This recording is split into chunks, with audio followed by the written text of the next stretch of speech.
Echo Delta, mention VFR traffic is now on your left hand. But Echo Delta still looking out, not inside.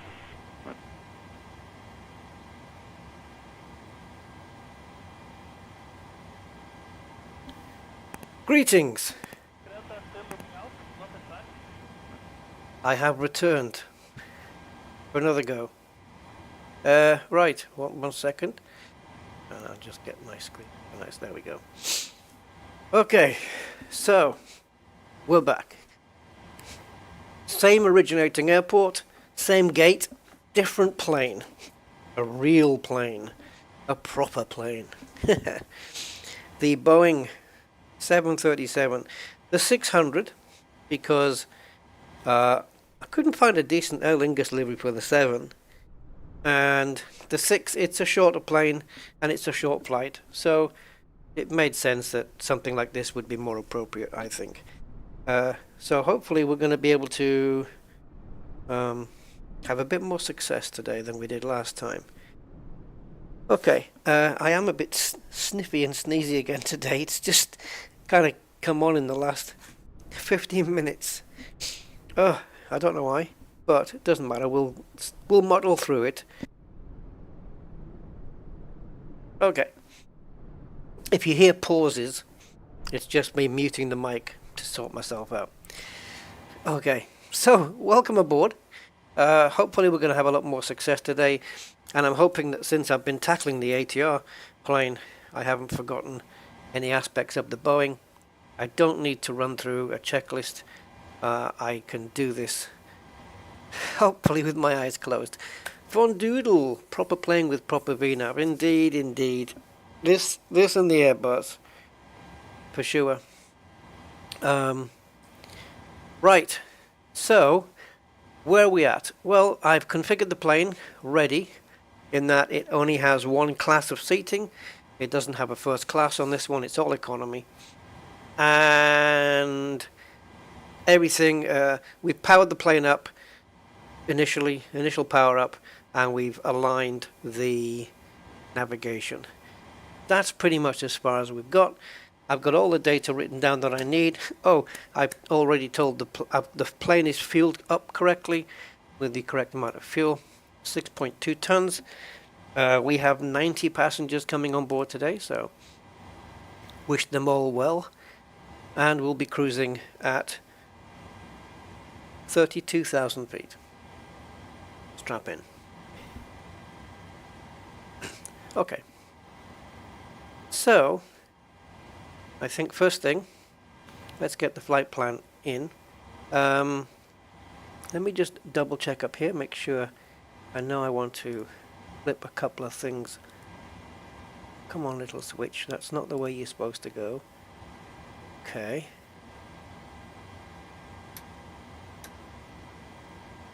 That's fine. What's going on with this? There we go. What was that all about? Right, so I want to put the wing light on for now. And I think that's going to be it. Yeah.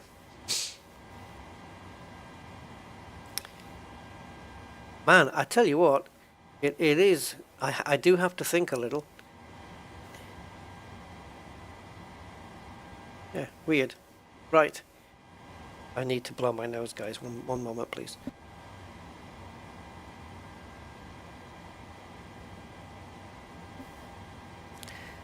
Now, I have the flight plan and the weather information filed, or downloaded, I should say.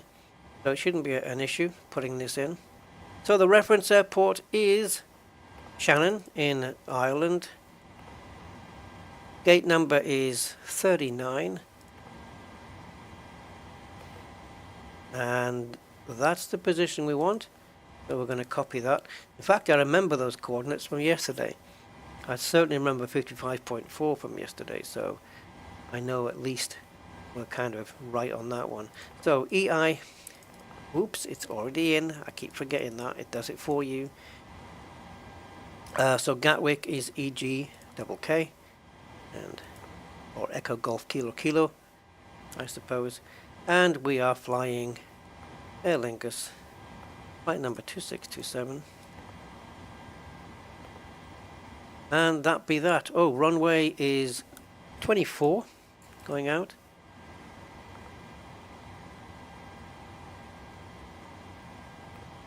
And we can activate that. So now we should have the flight plan. Nola, Fonzu, Karoom. Yeah, that rings some bells, doesn't it? Okay, departure then. We're flying out of runway 24 via the... Have a look. The route is Kuru 3B. And the arrival is runway ILS 26 left via, I say via, but whatever. Use my own phraseology. This one. No, we'll just leave it as it is. I want to see if the flight route looks weird like it did on the ATR. It'd be interesting to see that. So I'm just going to quickly run through it here, make sure that there's no immediate problems, like here.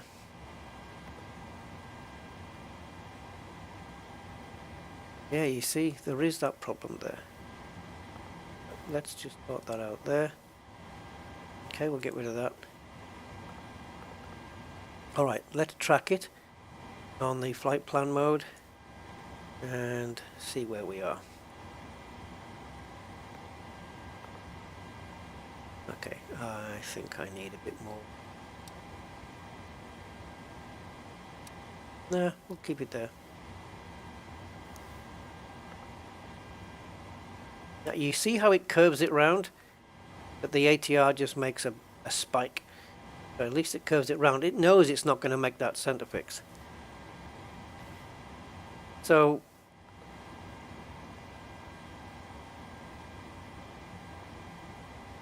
oh wow, this is going to be a... It actually is going to be a strange... So you've got Elder, Tell2, then you've got... Oops. I want to get it down to Willow. Where's Willow? See, it goes from Elder... Ah, okay, it's my fault. So Willow is 7,000. And then we're descending for 2,000. Which you want to make by here. Wow, it doesn't give us much. Once we turn in, we don't get a lot of time, do we? Still, I'm more confident in this plane than I am in the other one. I'm sure we'll get it down. Alright. Flight plan sorted. Shall we get the people on board from the GSX then? Just to give it a bit more authenticity. Also, I'm going to find out the METAR, but not from Flight Sim. Going to do it on the chat, so it's the METAR for Shannon Airport that I want. So EINN, so that's in the chat now.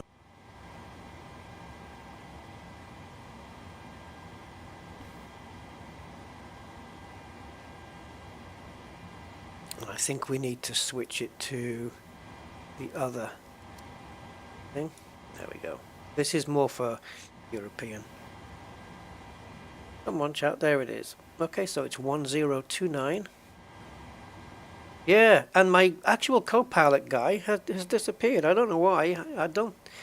I'm sure I put him in after the last update.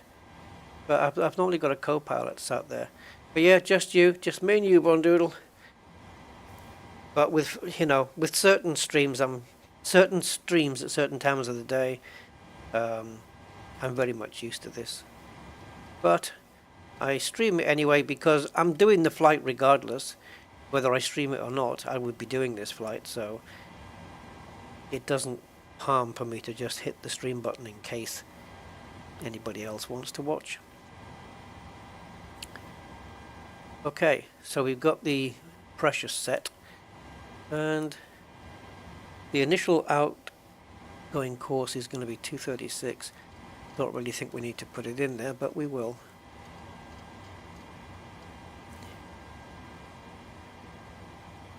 Just doing my housekeeping here. 236. Bang. And we'll put the flight directors on and we'll arm the auto throttle. Alright. So I want to see what happens now when start getting the passengers, because the doors are closed. I dismissed the stairs and everything. So it should know that there's 90 people. Boarding requested.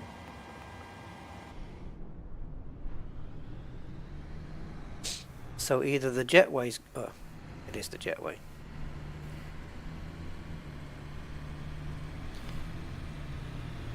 Oh, we've even got Aer Lingus baggage handlers. Oh, thank you, One Doodle. You're marking student work. Cool. Fail them all.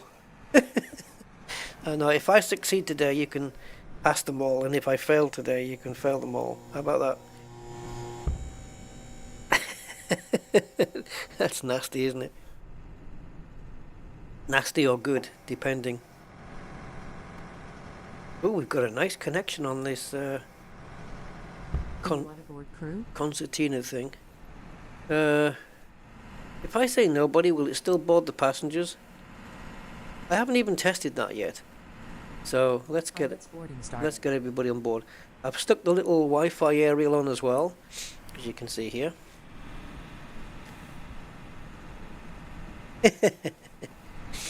Yeah, not bad, eh?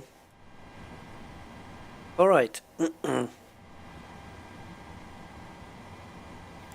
So, we've got the flight plan in. So the next thing, let's go to the index. So we've done the pause, we've got the flight plan in, and now we're going to go to the performance.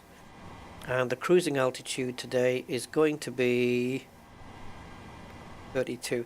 It actually gave me... Crew boarding starting.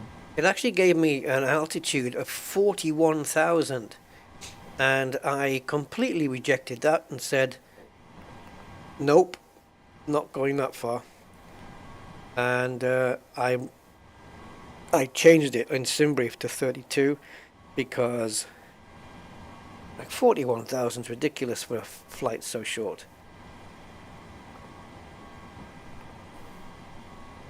Alright, so this should...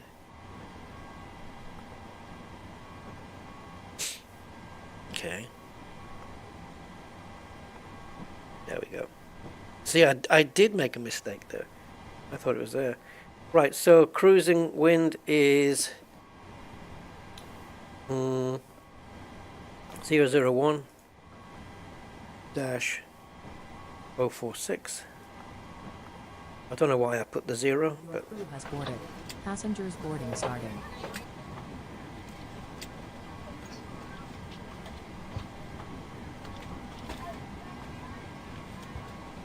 and in case you were wondering, if we can get...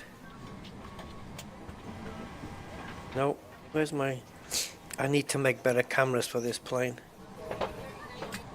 Got people twisting their necks here.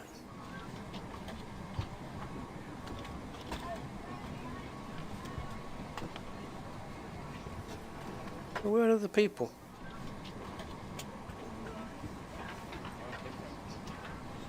Oh,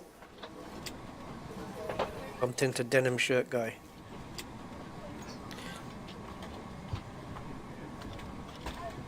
The tattoos. That kid's going it alone.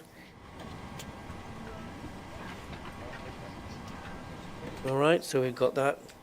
Go to the index. Now to take off. And we want flaps. I don't know what flaps we... What plane are we in? I don't know. Honestly, my brain's gone. Flaps 5. It's bizarre. Absolutely bizarre.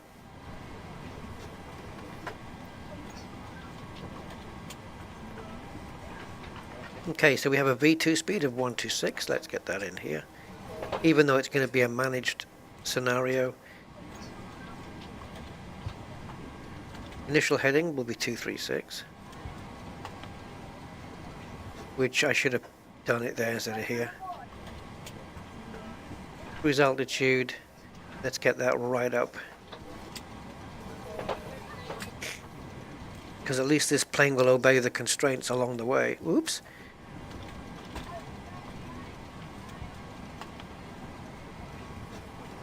Don't know why I thought it was 36,000 all of a sudden.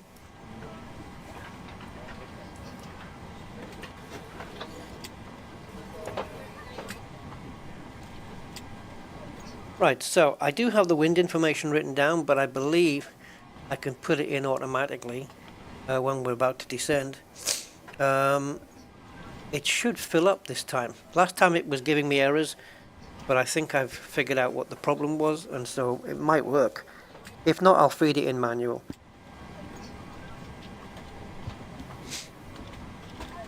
Now, I don't actually need to put this, I don't think, but I'm going to put in the runway length for Shannon, for runway 24.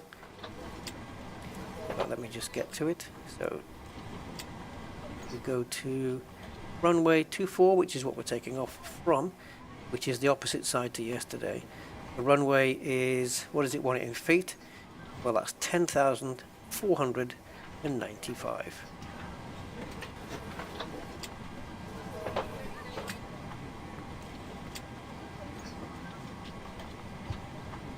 Invalid entry. The runway remain. Is this where you put the runway length? I guess not. Okay. Worth a shot.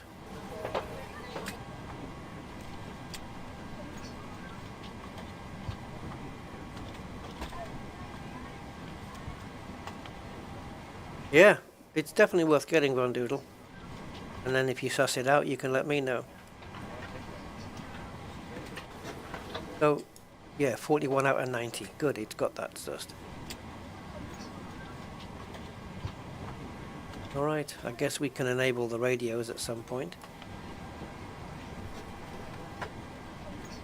So I do have things to do when we taxi, like anti-skid, stuff like that. So,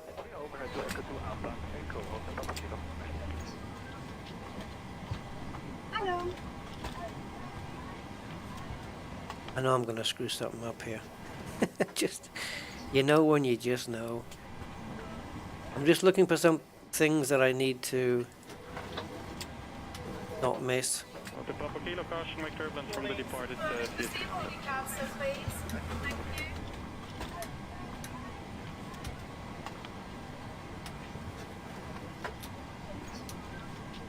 Okay, let's get the APU started.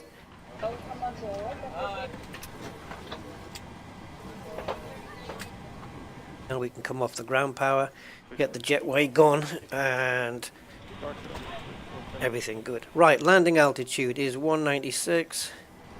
Closest we can get upwards is 200. Cruising altitude is 32.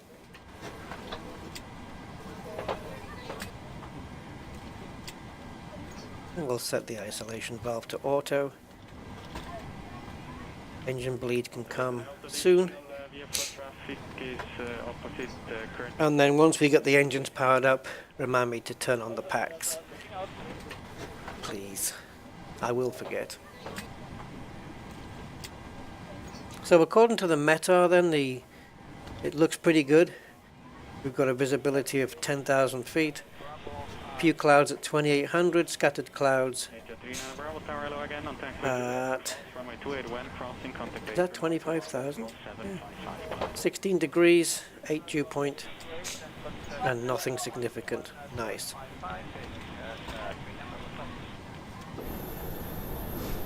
All the baggage is on board, and is the APU powered up completely? Yeah, it looks like. It has. So we're going to switch power over to the APU now. And we're going to disable ground power. Correction 3904 Golf, wind 180 degrees, 3 knots. Which then means we can go into menu, ground services, and remove the chocks. And the plane should stay powered. But I don't want it to remove the jetway. So let's wait for the passengers to get on board and we'll do that. So we're now burning a little bit of fuel, but we should be okay.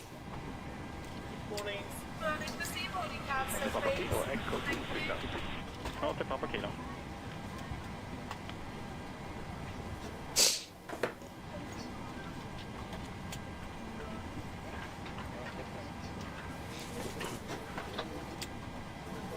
Logitech Delta opposite Cessna is now overhead whiskey at 3,400 feet.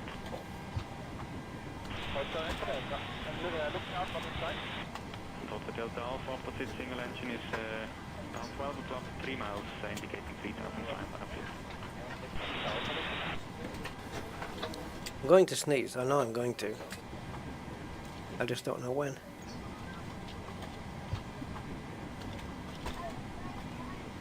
There it was. Whew. Thank you. Right, I'm just trying to think of things I need to do. Anti-skid for later. Fuel flow for later. Boarding complete.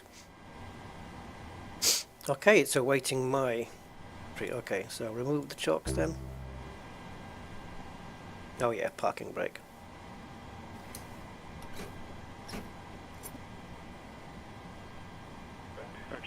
Oh, I'm having a sneezy fit. Hi Andy.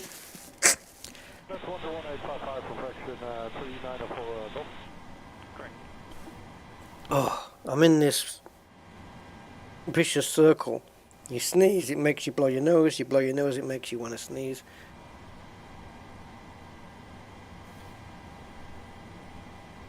We need to set trim.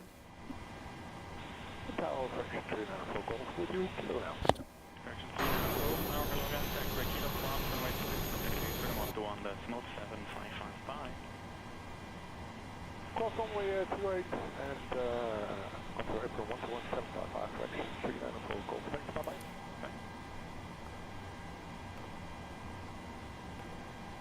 603.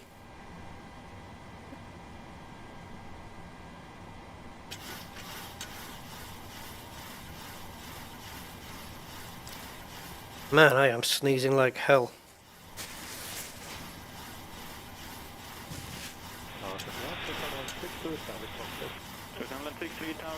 Wind 260 degrees, 3 knots, runway 14, clear to land. Hotel Whiskey, unidentified VFR traffic at your 11 o'clock, 2 miles, indicating 3,600 feet westbound. 603. Set.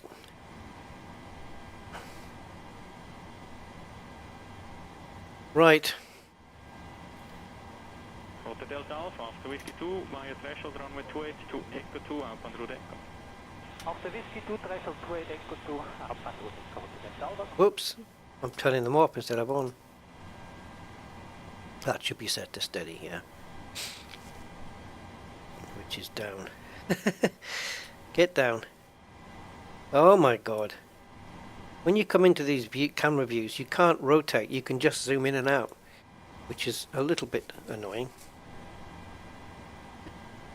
Resemblance 63, you may vacate at the end of the runway for short taxi. We have a forward entry light here.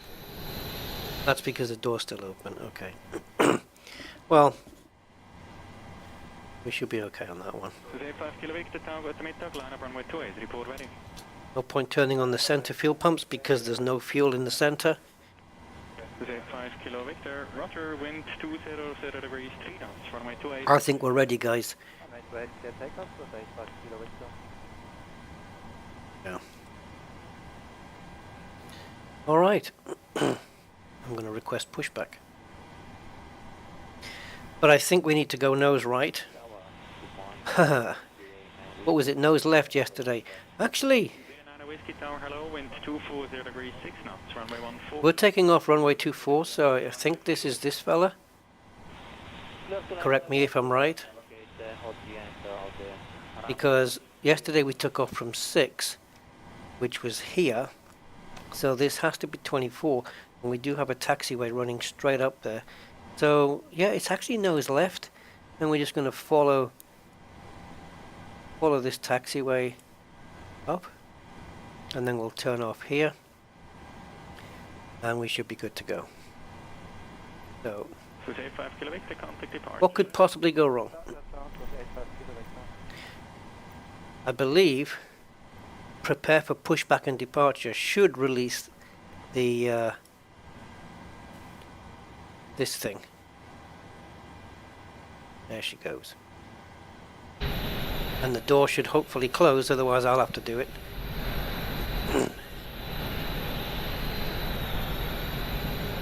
Hello, Captain. We are ready for pushback. Yeah, I'm ready too, but I want that door shut in. No? I'll have to do it my bloody self then. Lazy.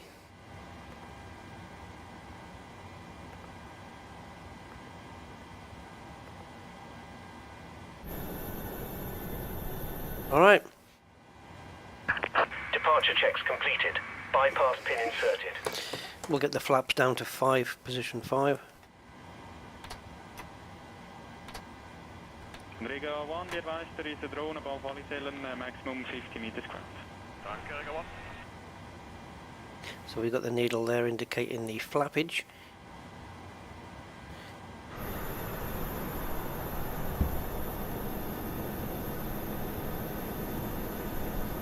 Bury your head in the plane. Locking gear. Estimate when you're ready. Is this the MSFS standard one? Clear for takeoff.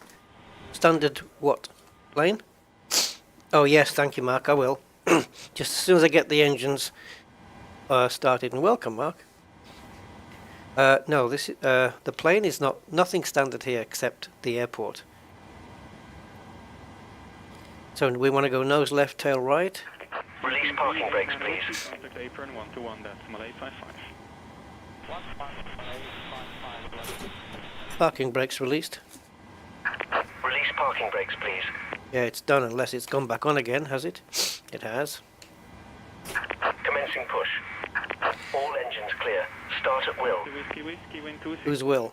Oh, Will, yeah, I know Will. He's a good fella. Alright. Right, let's get these babies powered. Engine bleed is set. Ignition right.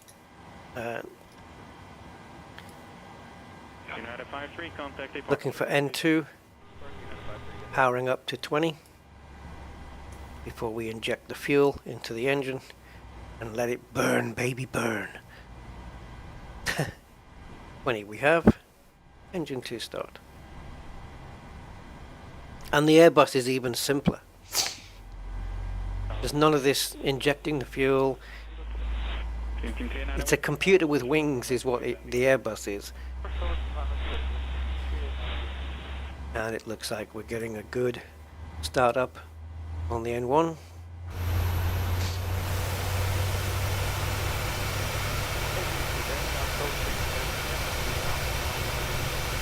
Yeah, I mean the Airbus is a lot more computerized, does a lot more things for you. You know, it's more automated. However,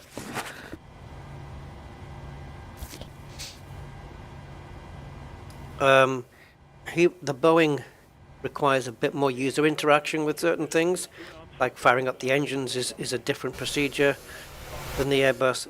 However, I do prefer the Boeing because it's not.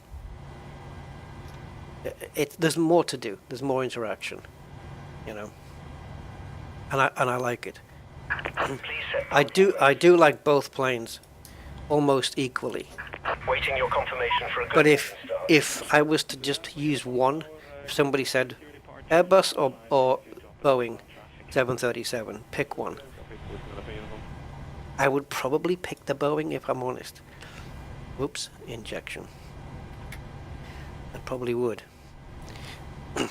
I don't know though. Yeah, I think I would. But the Phoenix is the complete deal, isn't it? I mean, that is the most realistic experience you're going to get in a flight sim. So maybe I'd pick that. I don't know. Wind 240 degrees 6 knots, runway 14. Is the PMDG in the marketplace now? I think maybe. It wasn't certainly before, but it could be now. Okay, we have good engine start. Pressure is off. So now we'll turn the generators onto the engines instead of the APU. Packs can go on.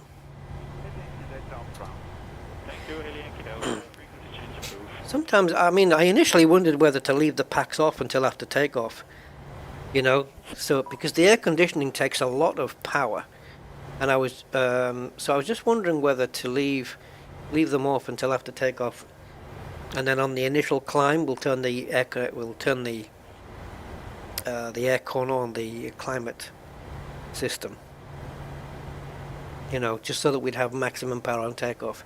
But I have been told that it's fine to put the packs on while we're on the ground, and so that's what we've done. Okay, so the only orange light we have up here is this. Is it dual bleed? Yeah. And as I don't know what that means, well,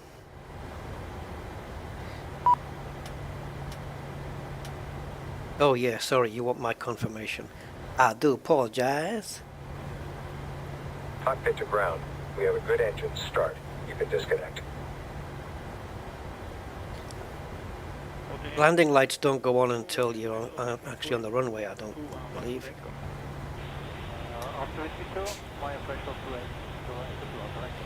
Right, we still have a caution light on, but I thought that would have gone off. I don't know why. This is held over from before, so I'm going to take it off and hope nothing returns. So, auto brake. Unlocking gear. Actually, let's leave that before we get to the holding point. We'll leave that until we get to the holding point. Yeah. So the only thing I need to put in is the ILS frequency, the decision altitude, and the weather information, which we can do Tow truck disconnected. later. Bypass pin removed. Right, guys. Left is clear. Right is clear.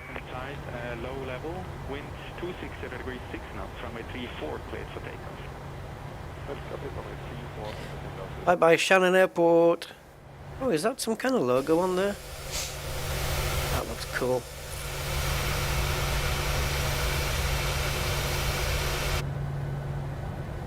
No.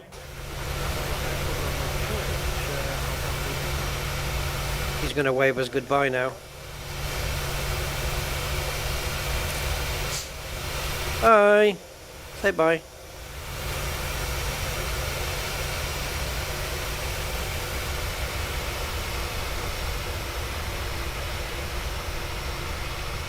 Yeah, there she is, Shannon Airport.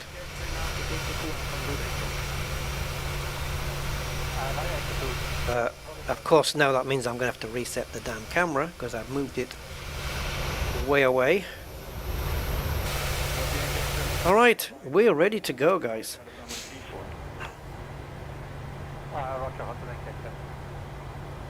I just want to make sure I'm not going to take the wrong taxiway now.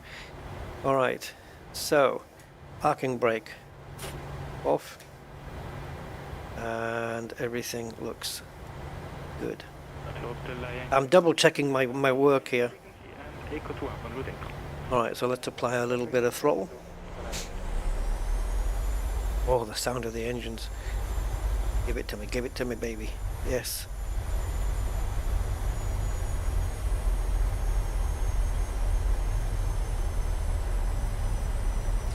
Can't see out my left side now, so I'm going to trust that this taxiway is actually in existence.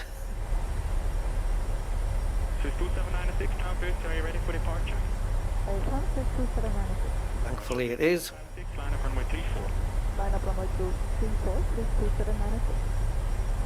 This plane feels a lot more, I don't know why, but it feels more solid than the ATR. I don't know what even that means. It's like when you're sitting in a good quality car, you know, it just feels secure and solid, like it's not going to let you down.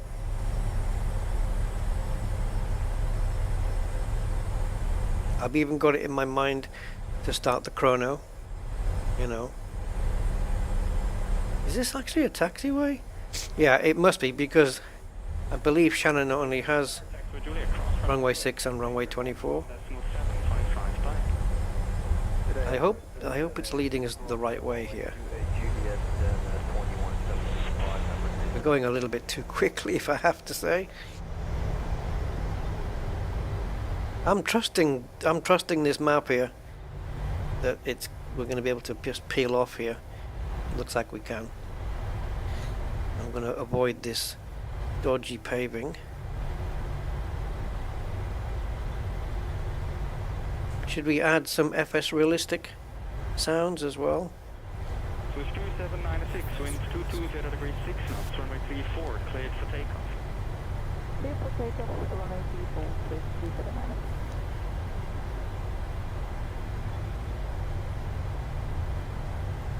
Don't need that anymore. Okay, so we'll just park here at the holding point, do a couple of little things, and we'll be ready to go.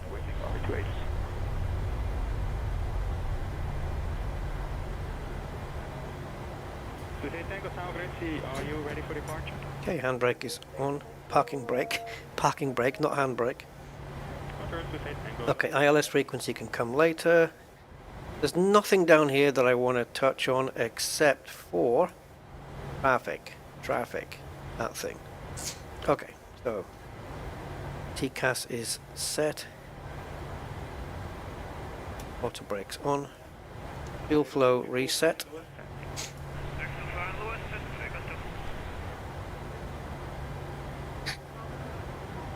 Right. Onto the threshold then. Romeo Tango, winds 220 degrees 5 knots, runway 28, cleared for takeoff. Romeo Tango, runway 28, cleared for takeoff. Oh, you know, I wonder if I had an Aer Lingus airline announcement. It's too late in the day to do it.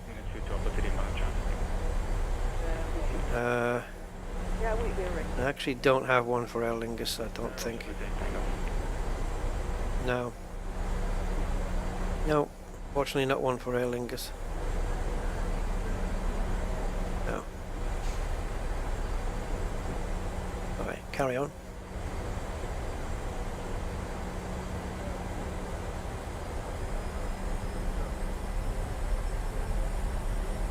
Oh yes! There was a small update to the PMDGs a little while ago. Yeah, that's why my co-pilots disappeared then. And I have an empty seat.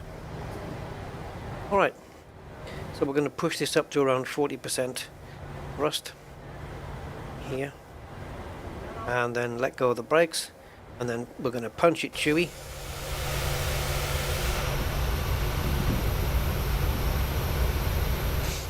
But before we do that, well, there are two buttons we need to press, which are going to be vitally important.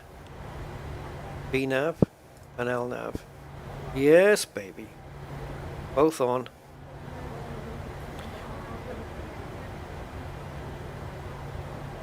Okay, I'm happy with everything. I just know I'm going to miss something out. Right.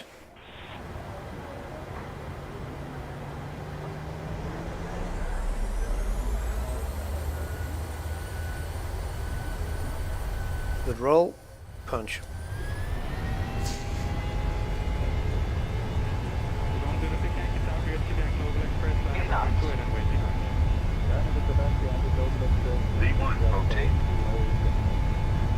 Come on, I'm pulling.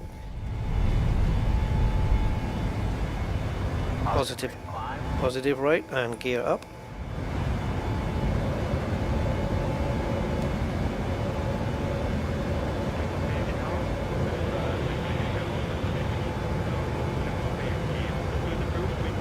manually flying this round to here. Flaps to 2.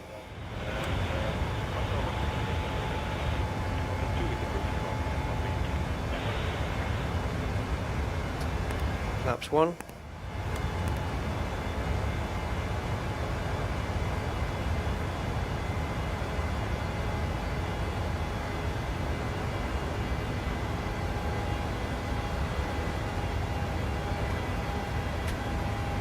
Flaps in. And we need to back off. Speed, I'm over speeding.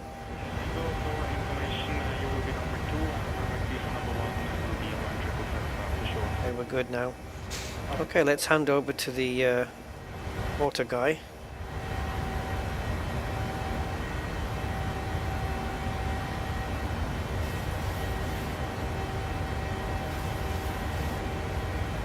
Was this there before, the angle of attack thing? I don't remember seeing that.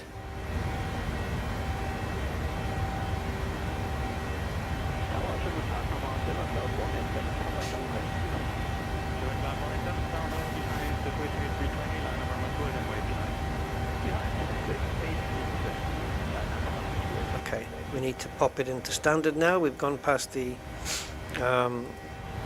transition altitude. So gear is up, flaps are in, water brake off, and still didn't start the chrono even though I tried to remember to do it. There we go. And we are off. There's the airport.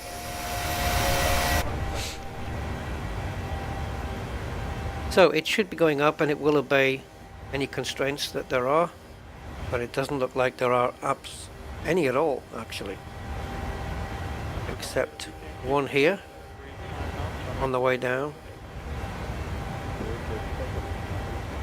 So we're going to be, I don't know, 120, 150 and whatever in between here, maybe 170 miles at cruising altitude. All going good so far. And if we do have low visibility in Gatwick, then I've got this little fella which will really help out. But this is better in the Dreamliner 787 because it properly draws the runway lines. Like if you can't see a damn thing, this draws the runway lines on it and you can actually land using the actual runway drawings on here.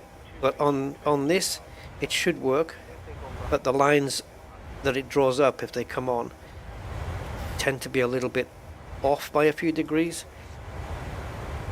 but probably still worth a shot anyway.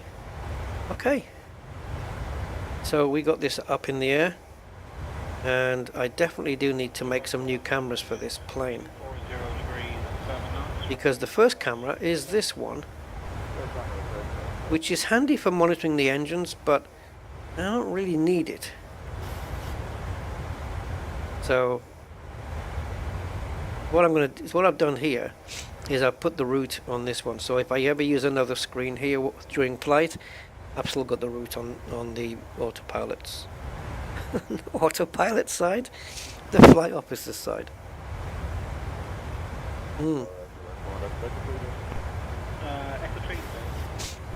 Oh yeah, all the Boeing fleets, the 737s have got the heads up.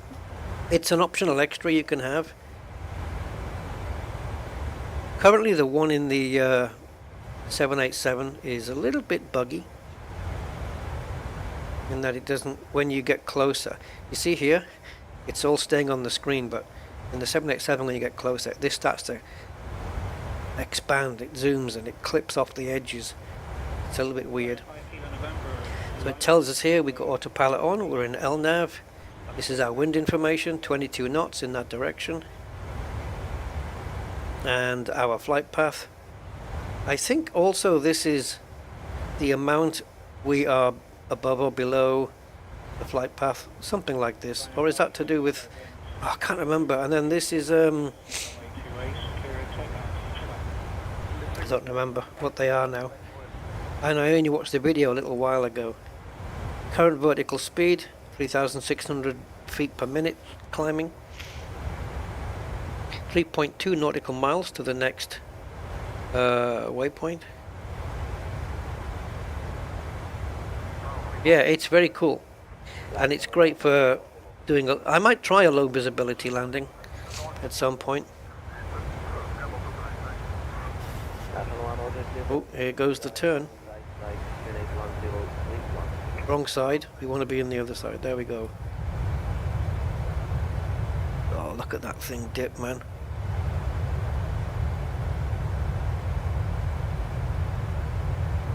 See that little up and down movement we have? That's flights. That's FS Realistic doing that.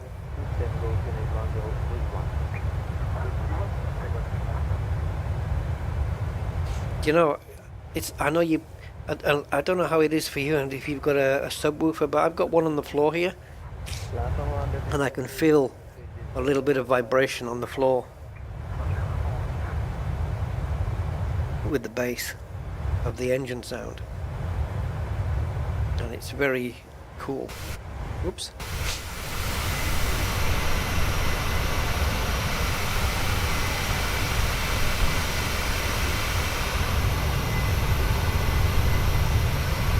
And I love that I'm getting all these reflections, all this, and I'm hitting pretty much 60 frames per second right here. 58, 54, 58, 59. Yeah. Oh, God, I've still got the thingy on, guys. Have I? No, I turned it off. I didn't turn it off. APU can go off. Eek. Yeah, didn't turn that on. Off. And when I got to the runway, when I was parked at the runway waiting to take off, I should have had my landing lights on, and I didn't do that either. I hope that APU hasn't been guzzling fuel. Yeah, that needs to wind down now. It'll take a little while for this for the heat to go away from here. So this, yeah, it won't power down. It has to power down slowly.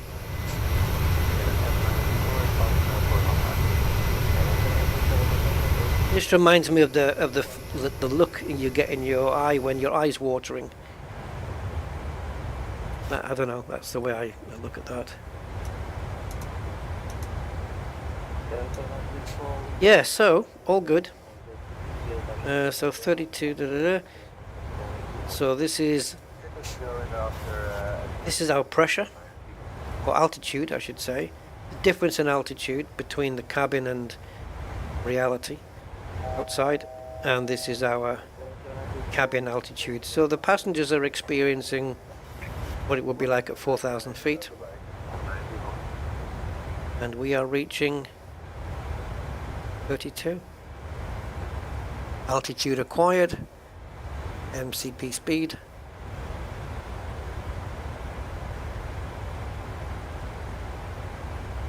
And VNAV is off.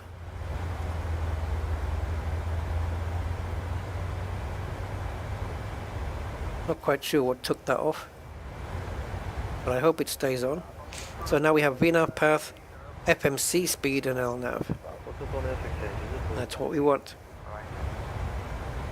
The speed is now being taken off here, which is now set to Mach 787. Currently running at Mach 597 and increasing. The goal is to reach 0.79, which is close enough to here, isn't it, really? Yeah. So 54 nautical miles to Norla. I think the flight time is 1 hour 11 in this. It was 1 hour 40 in the ATR. But then we are going to be going a tad quicker. It's not by that much, to be honest. So, getting over the Irish Sea here.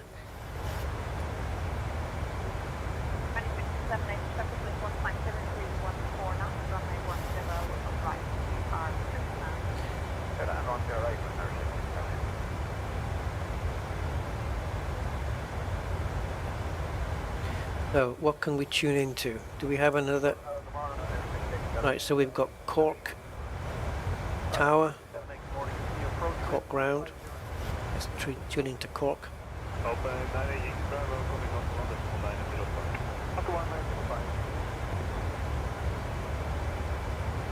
Let's turn it up, turn the radio up a little.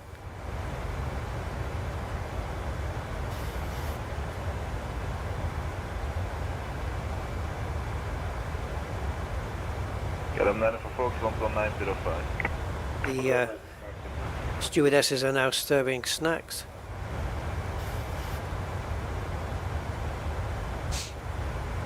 And we do have a vegetarian option. You can jump.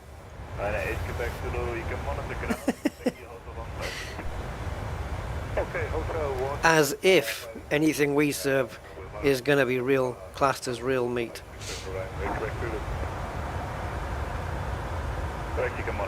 Now, wind information, I'm not sure if it will accept it yet. I think it's only going to accept it when we get closer to...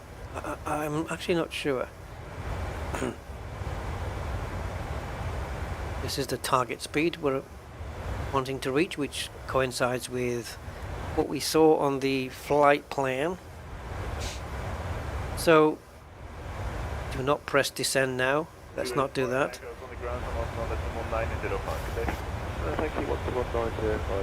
There's no reason why it can't import the wind information right now. Now I have saved it out as a WX file. Last time I did that it didn't work, but that's because I think I put it in the wrong folder. There is a WX folder in the same directory as the... I'm using directory and folder. Yeah, there's a folder called work, and inside there is a folder called flight plans, which is where the flight plan goes. But then there's also a folder called WX, which I'm presuming is where the wind information goes, seeing as how the file has a WX extension. So let's see if when we request the winds, it will get it from that file and populate here, these three. I programmed in the winds for 20,000 feet, 15,000 and 10,000. So I don't know. Load.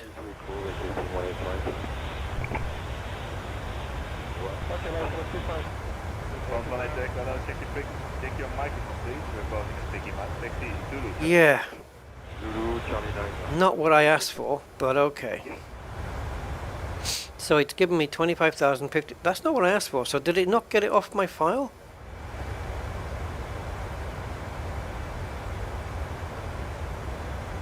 This is totally different, but it's fine. It's fine. 25,000. That's fine. I don't mind that. Where the hell's it got that from? Oh! I know what it is. Yeah, it has got it off the weather file. It's... okay. Right, so it's got this off the WX file. But I wrote down the 200, 150 and 100 flight levels. I wrote those down because those are the ones that I would use specifically had it not pulled those in. There we go. Right. Does anyone want to find out what the QNH is? Here. All you have to do is just type exclamation METAR and then EG KK in the chat. Exclamation mark METAR EGKK. And then we'll get the QNH for Gatwick. 182 Echo, this is Schiphol on ground. Please do not transmit on the previous radio anymore until you have checked. Ooh, someone's getting told off on the chat. 12156, your phone is sticking mic all the time.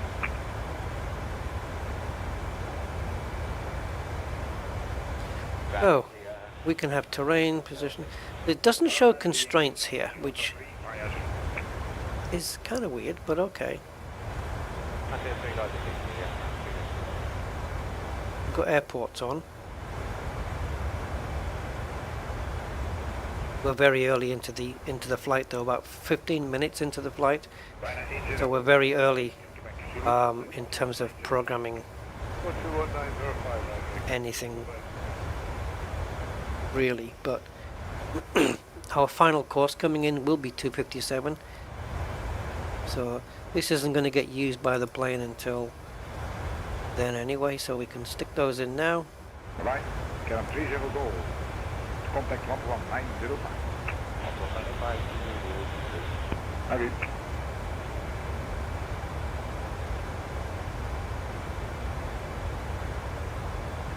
No. For watching. But nobody's metaring, so I'll do it.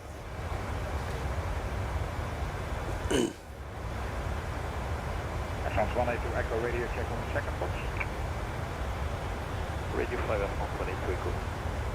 Yeah, radio 5 as well, and this is not sticking. So for further contact now, 121.905. 11905 F1 182 Echo. Sorry for the when I say. Yeah, sorry, that does happen, sir. No worries. Bye-bye. What's this dev QNH? Is that ISA deviation. Easy 93 Yankee Hotel. So the QNH is 1028 currently. So unless that changes, see, we'd be descending. So the top of descent was going to be between LRIP and OPMET, and pretty sure it's not going to move. Caram 414, contact 11905. It's a good distance out, isn't it? Wow. Okay, let me bring that up and declutter it a little bit.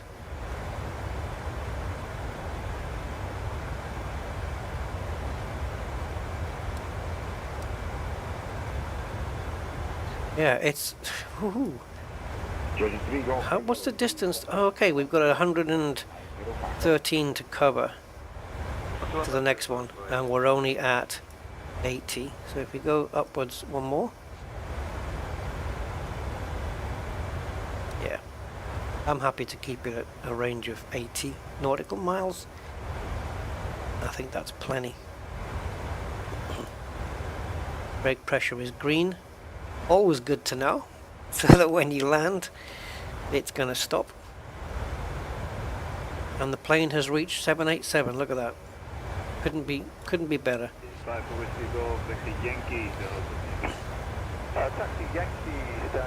Cheers, Mark. You can use that meta op function for any airport you wish, at any time, on any stream. Yeah, it's there the whole time, and I like it. I like. It's nice to have that function from within the chat.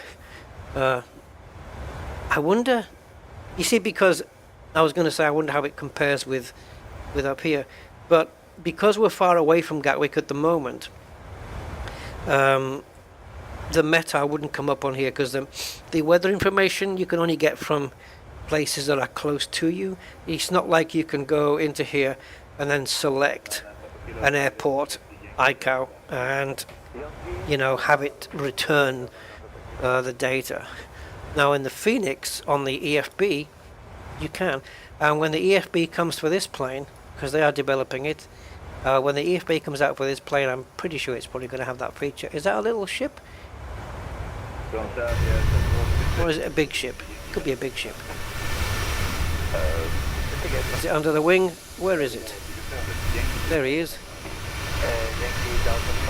Yeah, I don't know what type they are. I could probably use my drone camera to go check it out, but this plane's moving at quite a rate, so I don't think I'd be able to catch up. But we do have some shipping.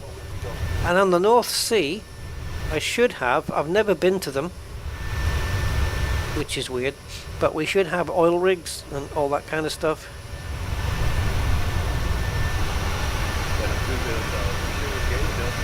This plane is such a... I like it. It's so short when you compare it to the 900, which is, yeah, huge compared to this thing. They only go up in little steps. Like the 700's a bit longer. I think the wingspan will be a bit more as well. The 800 a bit more, and the 900 a bit more. But to compare the 6 to the 9, it's quite a substantial difference. And you have to be careful with planes of that length, because when you pull up to take off, you have to be careful not to get like a tail strike, because it's possible. I mean, I think I did it with the ATR as well. Got a little ship there. Yeah, I think I did tail strike the ATR once. Didn't do it yesterday though. Looks so good, this plane. And what the feature I like on this plane, I've always liked it, is the engine shape. The way it just flattens at the bottom. I don't know, I like the look of it. It looks mean. It looks more aggressive. Just those little, where the Airbus is, they're perfectly round. So it's easy to distinguish between the two. But just these flattened bottoms tell you you're in a Boeing.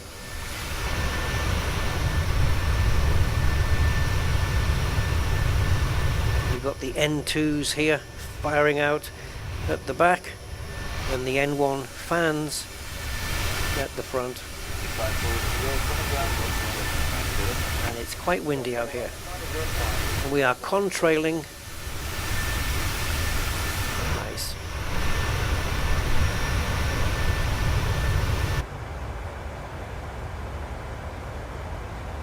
Everything looks to be working. VNAV has now stayed on. Not sure, something, the plane must not have been happy with something for it to cancel VNAV. But it's fine now.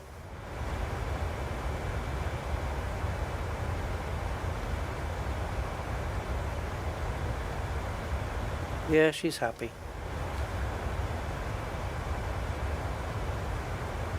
So I believe that the flap, I'm not actually sure whether the flap speeds are the same as the 700. They look like they are. I would have a feeling that if I was sat in the 900 looking at the flap limits, I think the 900 would be a little bit different. I think it's such much of a bigger plane and heavier and whatnot. So we're quite happy sat here at 32, and my final altitude is going to be 2000.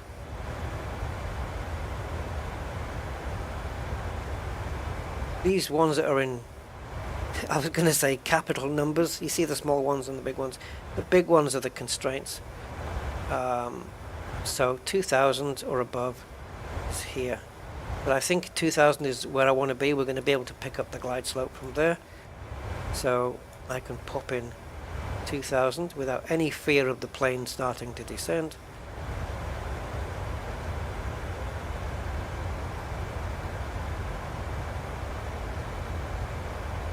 And the moment we reach top of descent, it should go for it.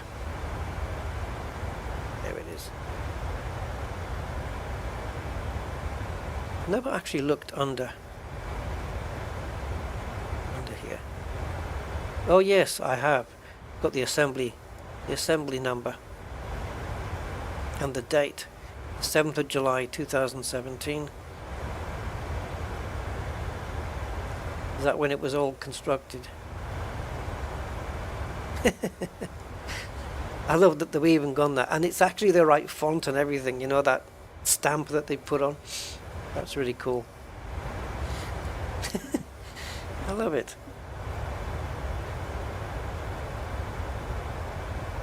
It's very quiet, the plane. Is it actually this quiet in the real plane? I mean, apart from the fact that you're going to feel rumblings, but the noise changes depending on what seat I'm on.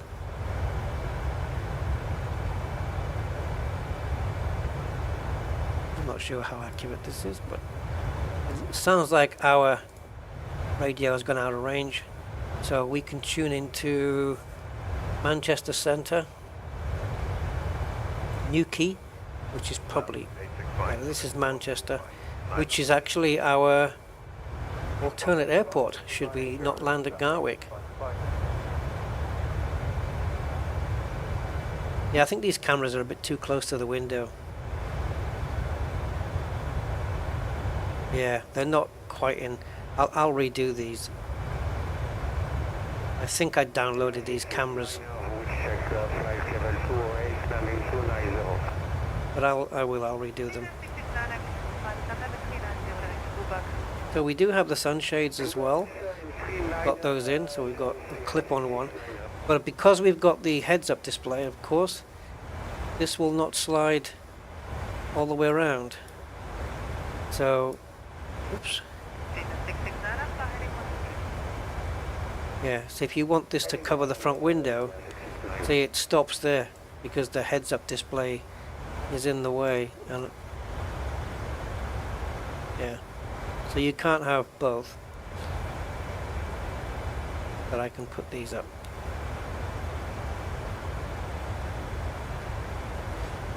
And have a bit of a nap. Tell my first officer, put your blinds up. Yes, you can see them from this side, as you can see. They are there, shown.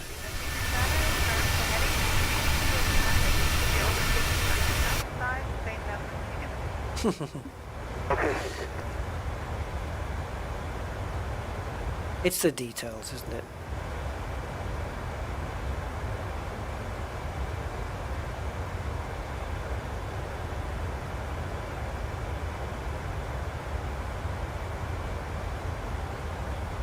Oh, so quiet.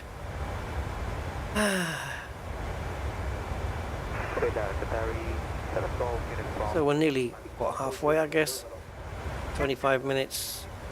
And I didn't start the clock until about 5 minutes after, so are we half an hour in?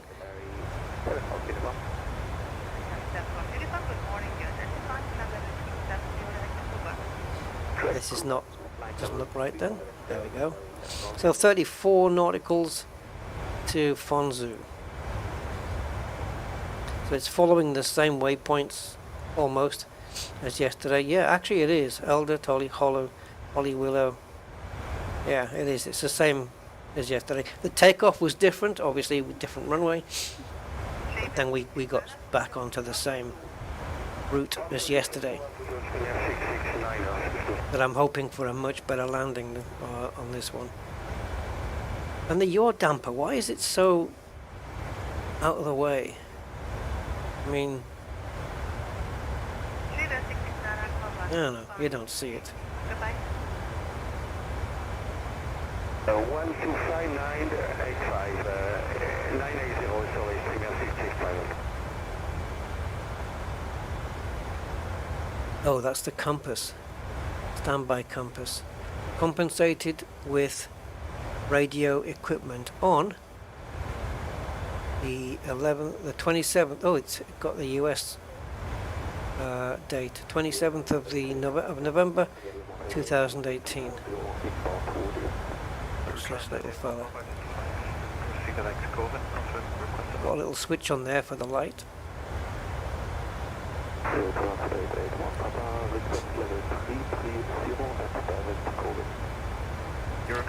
We flipped these 4 switches off. Fuel pumps. Yeah, no, we won't. We definitely will not be doing that today. Or maybe going into the menu here and setting up a flight failure. No, not doing that either. I would want to do a very specific stream for that. I want to do one where, like, one of the landing gear doesn't come down. Like the nose landing gear doesn't come down. Then we've got them. I think, is it this plane that has the manual? I know the Airbus has it. I think we've got it here as well, haven't we?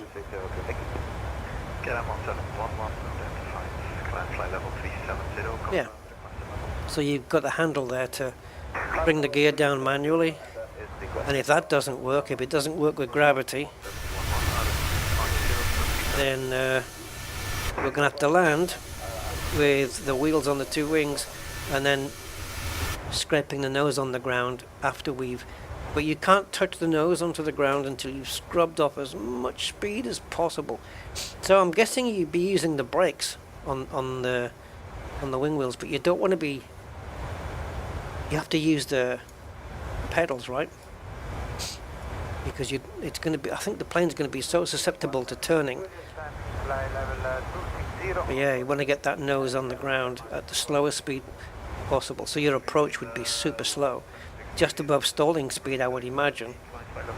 And then you just land as slow as you can and then get that nose down on the ground and let it scrape and spark, and it would be scary. It would be scary. But as long as the brakes perform on the wings, you know, on the undercarriage on the wings, I think it's not the worst problem you can have. More dodgy, I think, if one of the wing undercarriages doesn't come down, because there's probably still some fuel in those wings when you land. And the wings are strong as hell, but I don't know, it'd be worse. I don't think I'd want to have any failure in a plane that I'm in. Eurotrans 811 Papa, contact 132.785. Bye bye. 132.785, Eurotrans 881 Papa, good day. Hey, Commander Jaxie, a little do-over today in a Boeing, yes. Same flight. Yeah, same flight, Shannon to Gatwick. Little short hop. Little short commute. But the final approach, the turn onto the final approach, is the same as the ATR, except in the Boeing, and it would be exactly the same in the Airbus, is you get this nice rounding off of the, like if we go to it, I think I'm going to need to zoom in. I'm not sure quite why we're doing this. I guess it's to allow the plane more time to descend, I guess. But anyway, you'll see, yeah, here, if you look, you'll see that it's, instead of it just being a point, see the plane should, see on the ATR it was actually pointing to here and then just drawing a line straight down. But there's no way the plane was going to make the center fix here.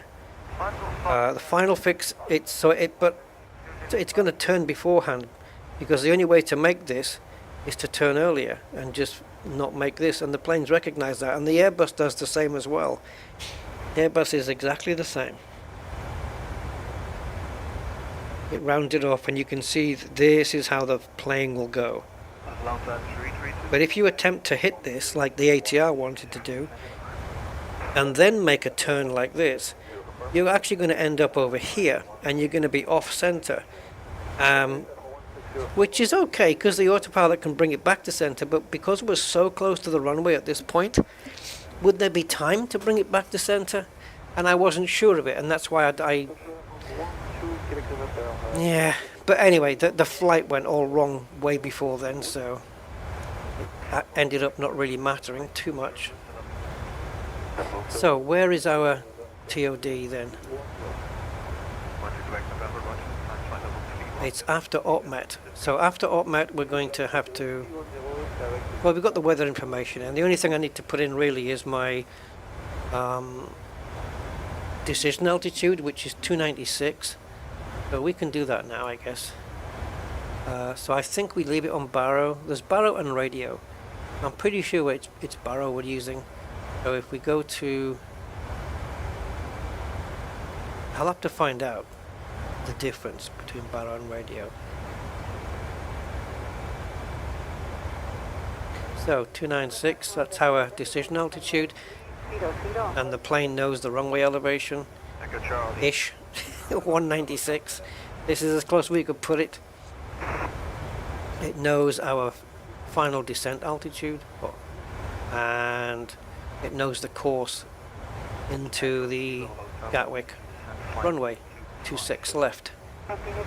Not quite 260 degrees, but close enough. So yeah, on descent, as we come to under 10,000 feet, I would say, I'll set the brakes. Set the brakes to auto brake 1. I don't think we need Gatwick's runway, I suppose, is going to be plenty long enough. So we'll set the auto brakes to 1. And see, I know on the Airbus I would have the spoilers armed. I don't know whether you do it on this, do you? I know. Don't know whether you do it on these ones.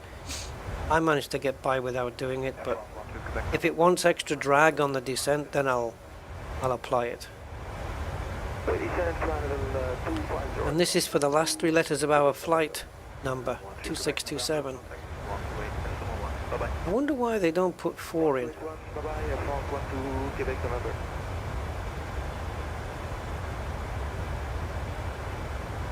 Maybe on the 787 there's enough room for the whole thing. Come on. There you go. 627. And also this is your checklist. Oh, where are you going? So the descent checklist. Echo Kilo Hotel. Right, pressurization is done. Landing altitude is done. Recall checked. I haven't actually found that on the here. Auto brake, we'll set that. Landing data VREF. Oh yeah, we need to go for that one. Minimums. Approach briefing completed. Yes, the VREF. And also we need to tell the plane what flaps we're going to decide to do on the approach. And that's not here. So we go to init, index, and approach. And flaps 30 again will be enough for today. And we'll select that. And we'll pop that in here. And we'll confirm. There's the ILS. And there's the course.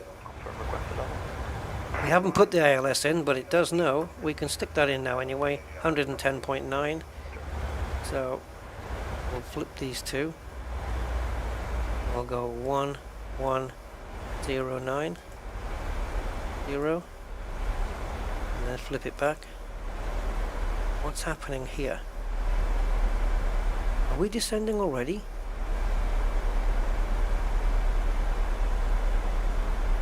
I don't think so. We are. We are descending. Alright. I didn't even see top of descent come up. But I heard the trim moved, and then I heard the engines just drop.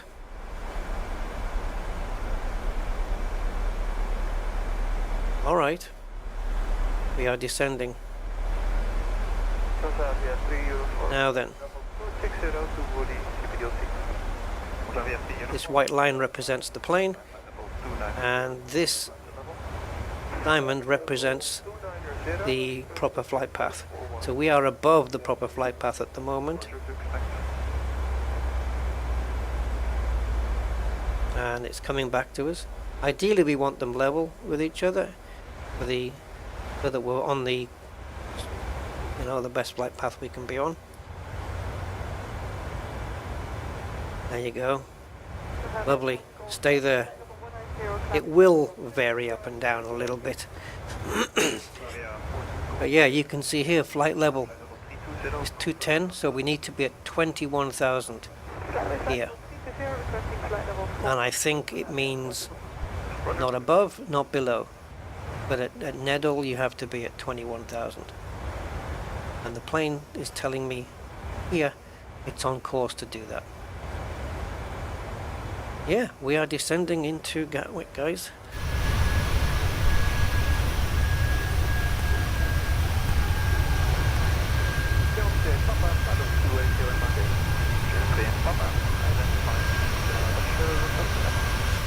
Well, disappointing this weekend, guys. No Formula 1. There's supposed to be, but it was cancelled due to bad weather. I don't know if they're going to be able to reschedule it because the logistics of getting back there. I wonder if they'll maybe cut short of the summer break and do it then. I don't think so. It's a shame. I was looking forward to this Grand Prix.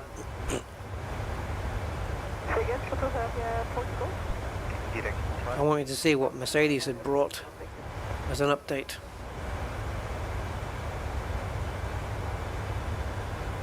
Okay, so this plane has got all the information it needs. I'm pretty sure.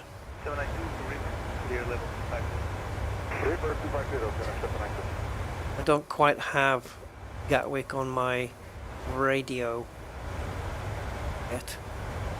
I have Bournemouth and EGAH, which is Bournemouth, yeah. Well, let's go to Bournemouth Tower. Going into that for now until we get to Gatwick. Southampton is on the list.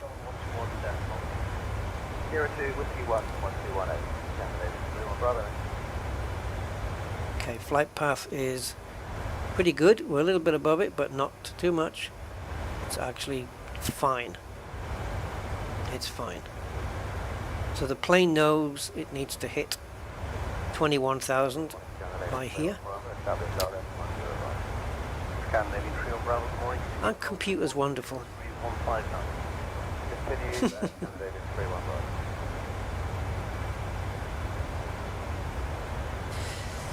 Yeah, we have to get into some planes where there isn't a computer in sight, and it's all manual. There's no autopilot, like the Spirit of St. Louis plane, you know. Just get into one of those and. But the problem with the Spirit of St. Louis is, how the hell do you see out? There's no front window. It's the weirdest thing ever. It has a periscope. It's bizarre. It's a bizarre plane. It's like, oh, here's a new car we built, but there's no windscreen, but you've got a little periscope, you can look up and it's... Obviously there's more traffic on the road, but, oh, geez. It's the strangest. You have to keep looking out the sides, doors and windows and stuff. Does it even have bloody windows at all? It's such a weird plane. It was the Spirit of St. Louis, isn't it? Or am I thinking of the Amelia Earhart plane? I don't know. It's one of the two anyway. We have it in the sim here. It came as part of the 40th anniversary pack. And also, if I remember, we tried the Beaver plane out as well. Is it de Havilland Beaver? I love that little plane. It looks so ancient, but it's so cool. I really like it. Again, it's not quite study level or anything, but it's okay. So there we go. Now it's got past, was it Nadal? It can descend again. We are perfectly on the path. Lovely. So the next one is 13,000 at Tel2. Speed should be down to 250 knots by that point. If it requires any drag, it'll tell me on here, and then we'll just apply a little bit of. But if we deviate too far here, if we get too far above the flight path, I'll also apply a bit of spoiler and slow the plane down a little.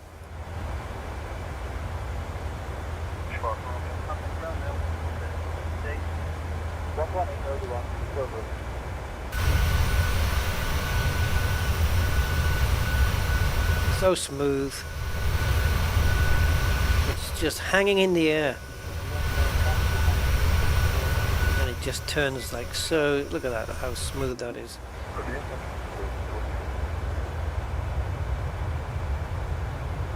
Oops, a glitch. Oh, what's this? Oh, it's a little boat. It looked like a lighthouse or something. I thought that can't be there. Got another cargo boat there, cargo ship.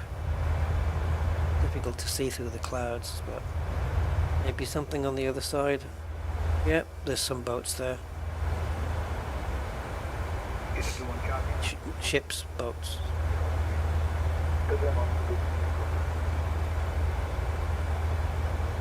Tempted to sing trains and boats and planes, but there's no trains.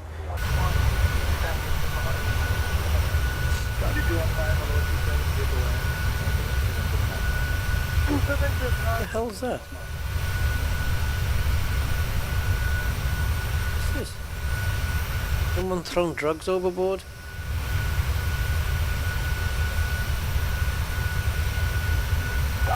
Are those little islands? What the hell are they? I want to go and live there. I don't know what those are. Alright. Yeah, plenty of boatage.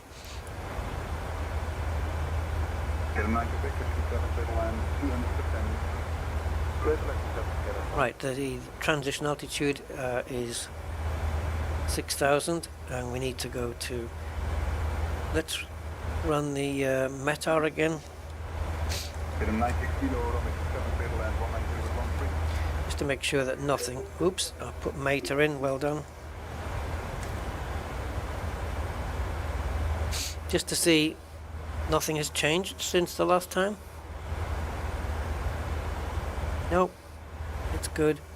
Visibility looks good.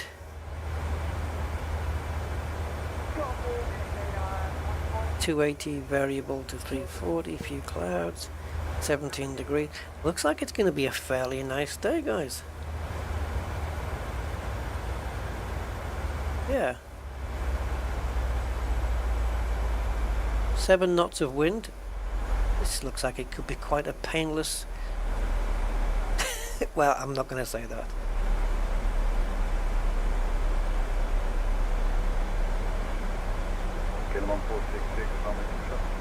Qualified for extended overwater operations.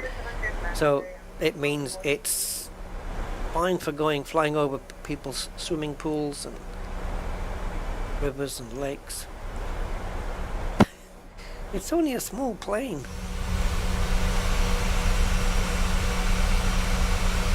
No, I think that just means that it can fly over the sea and it's equipped with, I don't know, life jackets and whistles and stuff, right? Is that what that is? It's just got all the equipment in case we have to put it down on the water. So in the cruising phase, 6 degrees on the skin of the plane, that's not bad.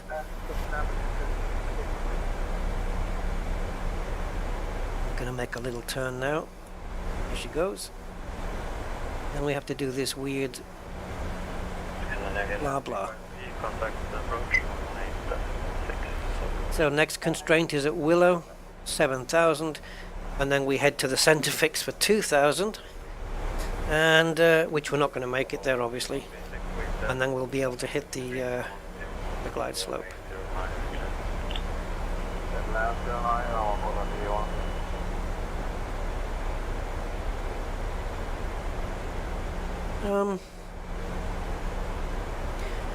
This is where I'm starting to get confused now. How do we turn on the dots here?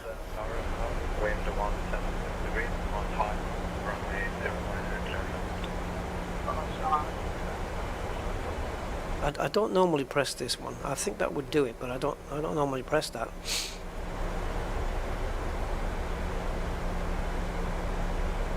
Is that VOR? Oh, okay.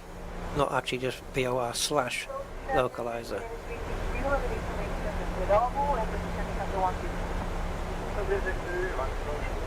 I think we're frozen, guys. I can't move anything. Why is Flight Sim doing this? Duty free? Yeah. Everyone on my plane is doing their duty for free. I'm not getting paid. So we have decel just before Holly.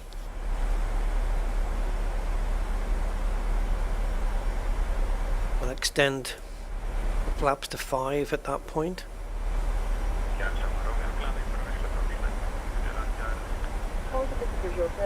We'll run flaps 5 all the way through Holly and Willow, and then after Willow we'll get to flaps 10. 15, we're going to be landing at 30. So, for me, when to put the flaps down into what positions at what point is a little bit of guesswork. But still hoping to get there in the end.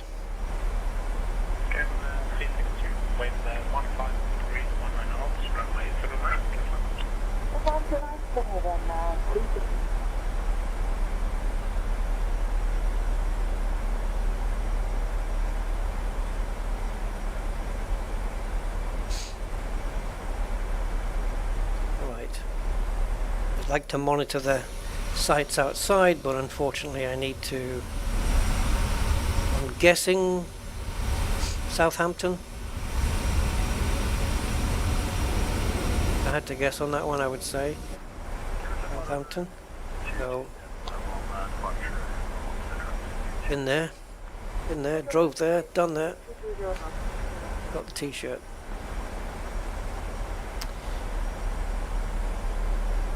So as we're getting closer to the ground now, I just want to reduce my range.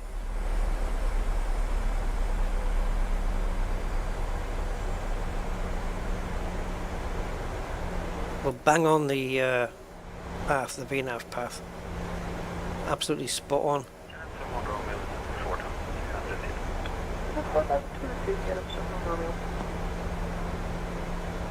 Okay, radios. Do we have Gatwick? Yes, we do. So, Gatwick approach. Let's tune it in. There we go.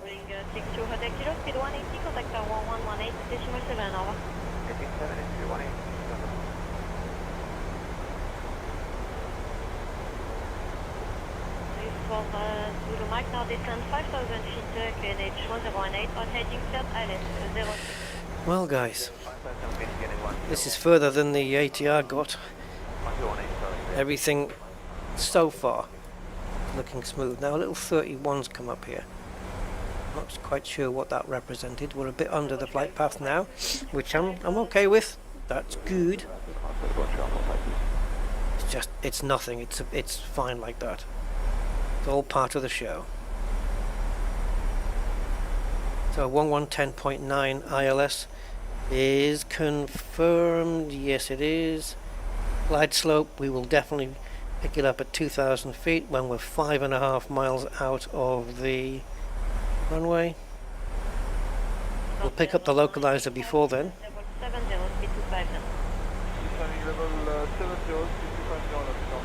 So as we're making that final turn, or just before, I think we'll hit the approach mode and hope everything goes okay before that final turn.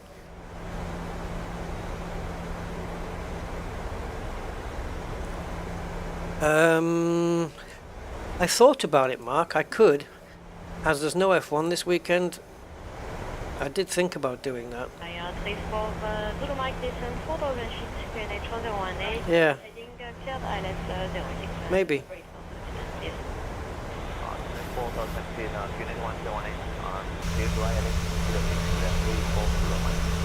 It won't be for a couple of days though, but I could maybe pop down on Saturday. I don't know. I don't know whether to or not. Oh, we got a bit of turbulence there. Did you see that? Yikes. Little pocket though, it's okay. I'm waiting for it to reach 6,000, which I believe is the transition altitude for Gatwick. It does say by ATC. You'll get to know it by ATC, but yeah, I think I did see on Navigraph somewhere that it was 6, so I'm sticking with that.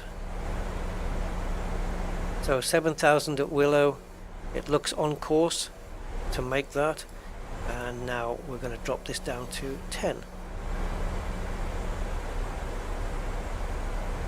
Le 444 turn left 10 degrees, heading 260. It's been a nice flight so far. I just want it to stay that way. Oh God. It's the only thing that can go wrong now is me deploying the flaps at the wrong times and stuff like that, which I am prone to doing. But no flaps quite yet. I'm gonna wait till we hit the decel point, and then I'm gonna deploy the first set of flaps. I'm gonna go straight to 5, and then we'll go. I think we'll go straight to 15 after that, and then we'll go to 30. Or actually no, we'll go 5 first, and then to 15, and then 25, and on final approach we'll drop it to the actual 30, which is what we told the plane that it would be landing at. Okay, so let's get the auto brakes on to 1. We are under 10,000 feet, so let's get the landing lights on. Seat belts I think are on auto anyway. Yeah, they are, so they should be on.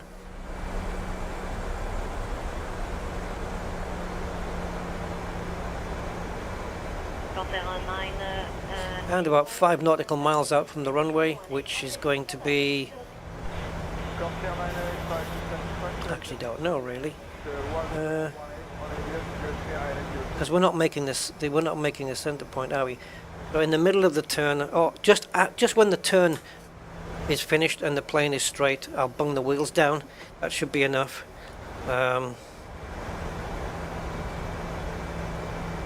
Let's correct the altitude because we're not actually at the right altitude. Speed 180, contact tower 118, decimal 7, over. Okay, so where's the runway? We just have to do... Let me concentrate on this, I don't want to miss anything. So...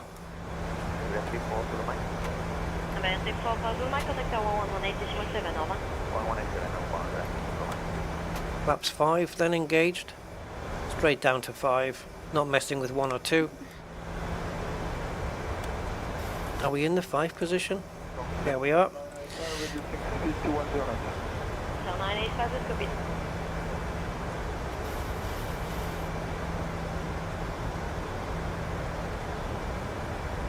I think before the turn I'll probably engage flaps 15. And then after the turn 25.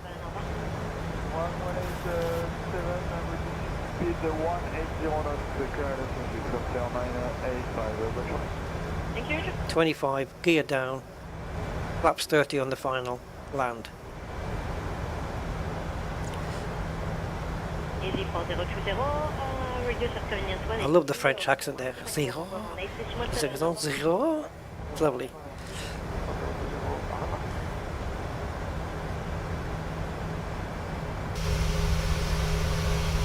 Just a little bit of flap. Oh, it actually is a little bit. It's a little bit misty.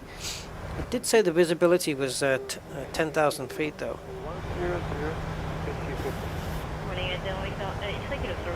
We are above. We are way above the flight path.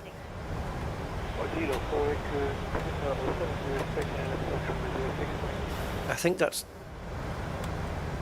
Yeah, we need. That's, oh, don't worry about that. That's because I set the flaps to a level that it's requiring the gear down. That's all that is. So we'll put the gear down so it'll stop whinging.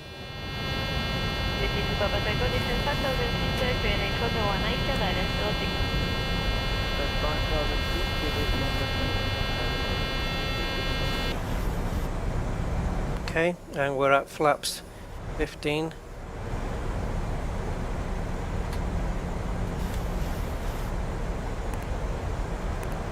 Gonna hit the approach. I'm not convinced that this is right, guys. I think we're too high. I'm gonna add a lot of drag here.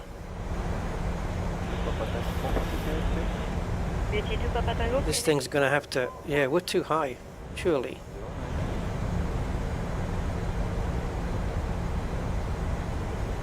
I don't like this approach into this runway. Beauty to Papa Tango, speed 220.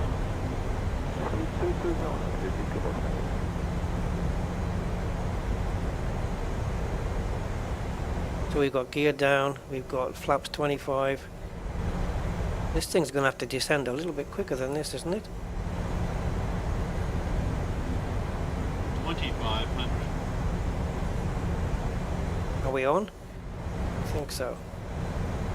Beauty to Papa Tango, speed 180, contact tower 118.7.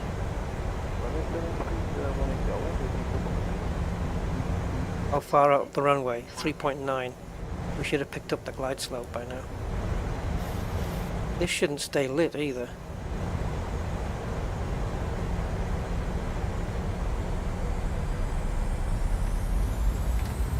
No, that's not correct. Plane's having a fanny fit.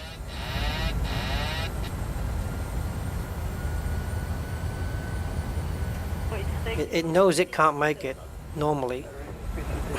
Yeah, I'm not blaming the plane and I'm not blaming me on this one. I'm blaming the approach, the way that it does that center fix thing. It's just wrong. It doesn't give the plane any time to come down. Adjust vertical speed. Adjust. Corsair 925, descend 5,000 feet, QNH 109, clear the ILS 06 up present heading.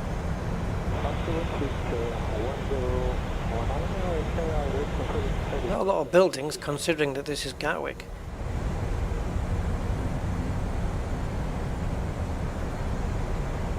Sync rate. Sync rate.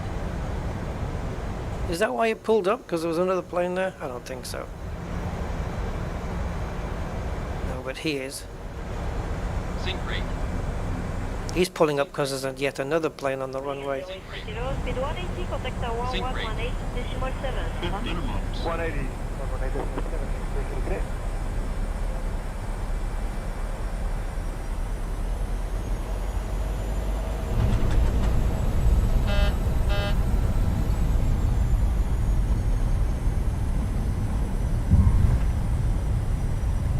What must I do to get a good flight? 95, cruise speed 18.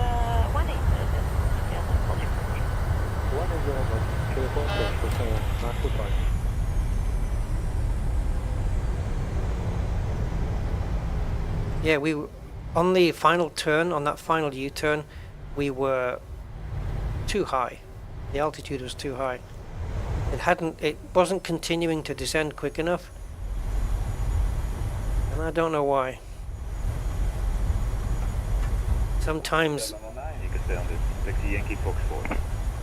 you have to be a pilot to actually get these flights done safely without a hitch. Sometimes you just need to know everything. From 9.5 kilo, contact 121.905. 121.905, and 9 kilo 1. First left, cross Yankee. First left to cross Yankee 2, north side, Papa Charlie Alpha.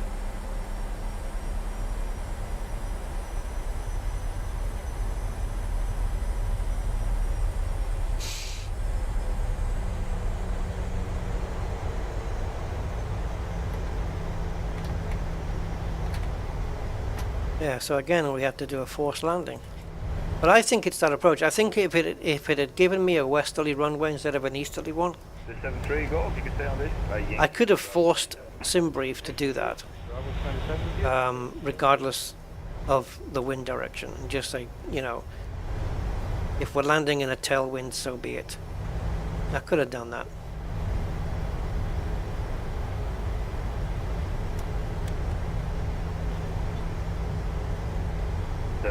So anytime I plot a flight from now on, if I don't like the landing procedure, the way the route, I won't do the flight. In a way I should, because you know it's all part of the learning procedure, but I choose not to, because I need to have, I don't know, maybe 5 or 10 smooth flights under my belt before I'm more confident to do something a bit adventurous, like landing in Gatwick from the wrong side. I also need to learn, there is something I really would like to learn, which is how to program fixed, like your own custom fixed waypoints on your flight route, because then I could have plotted a point that was perhaps maybe 5 to 10 miles, maybe 5 miles out from the center fix, and then the plane could have flown to there, then done the turn, and then made the center fix, and there would have been plenty of time for it to descend. It was just on those final few thousand feet that it wasn't keeping up with the descent. It was, yeah, and then I don't know if it was the traffic. I don't think so. I think the plane doesn't, the autopilot doesn't really care about the traffic, but you could see that it was deciding to abort its own landing, and that's when I took over and said, nope, you're not doing that. Hello, Pilot Dan. Am I on VATSIM? No, I wouldn't even be able to. I don't know how to talk ATC, or you know what I mean. I don't know how to talk like that. Don't have the first clue. Well, I wouldn't say not the first clue, but I wouldn't be able to do it regardless. Yeah, no, VATSIM is, oof, that's another level. It's one of those things you think you'll never attain, and then one day if you apply yourself enough, you might. But right now it's at the I'll never attain that.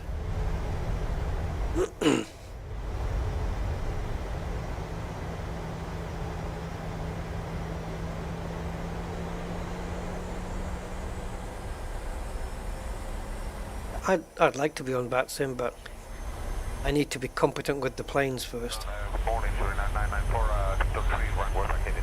794, 60 to gate Golf 8, and it's Whiskey 5, hold short limit on 8. And live streaming on VATSIM would be difficult because my attention would be focused in so many different places. But if the ATC called my plane, I'd probably miss it. It looks like it's directing us to the same place as yesterday as well. I seem to remember taking this very similar taxi route. Alpine 7976, taxi Whiskey 5, hold short 18 center, gate level 7. Holding short, 994, contact 121.905. 121.905, yeah,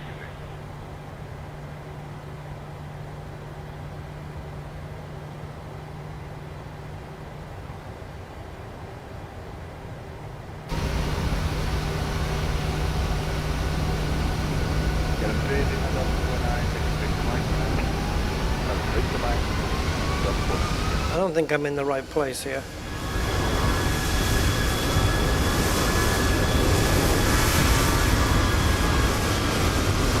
That jetway is not, but it's, yeah.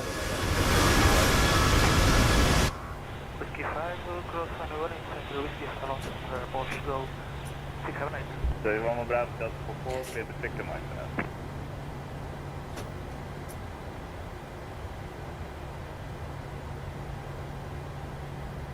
Didn't start the APU going either.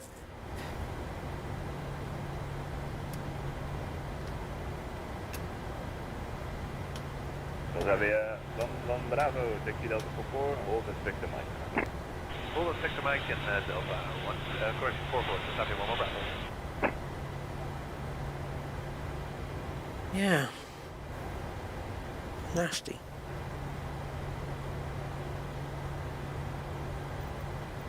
Let's see what GSX does here, because that jetway is in completely the wrong position. Request ground services. Well, then you'll have to wait.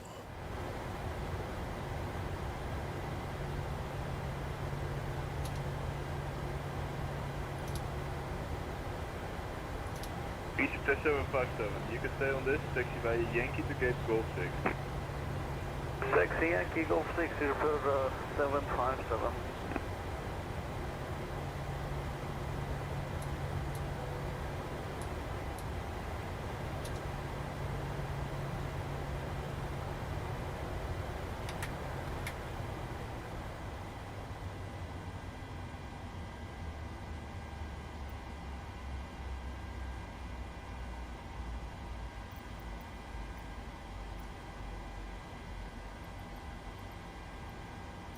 The boarding requested.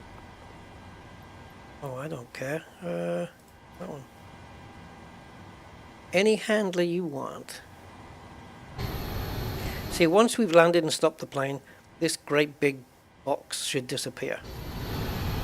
It's very off-putting. And I'm not sure, I'm pretty sure I've checked in the past if there's a way to do it in the options, and I don't believe so. Oh, great. Well, unless you bring a set of stairs, we're going to pilots? No, people. We're going to have people either walking down some invisible stairs or falling flat on their face.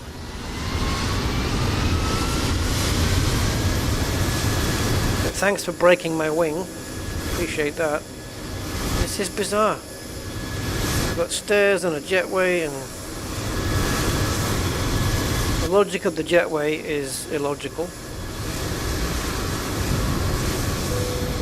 Can't make the front door, so I'll get the back door. But the stairs there. Well, whatever. Yeah, so again, not perfect. I think the whole thing was down to the way the approach was, that final turn with the missing out the center fix, because you need every flight I've gone on, you hit the center fix and the final fix and you land. But because this plane didn't make that,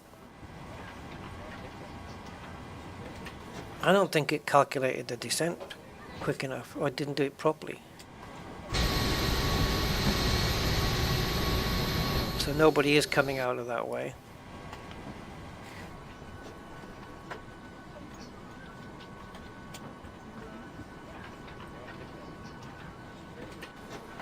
Yeah, there wasn't enough time remaining for the plane to descend in. Okay, they are going out the back and nobody out the front. Okay, so that's working. Yeah, so it was just that descent, so I think I won't be taking that route anymore. 747. Did I stop where the 747s are? Is that what it is? I didn't even see that visual display system. I'm at gate 25 and I've stopped in the 747 spot. Yeah, well, thanks for telling me. Okay, so let's get the APU off. Go menu, actions, services, ground power. Chocks on. Request ground power. And once that's connected,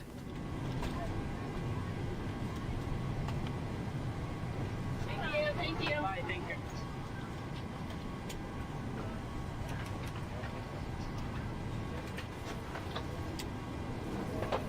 Okay, that's connected.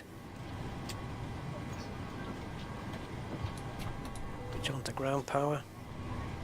Turn the APU off. As I say, it will take a little while for it to spin down, so we'll just sit and watch that.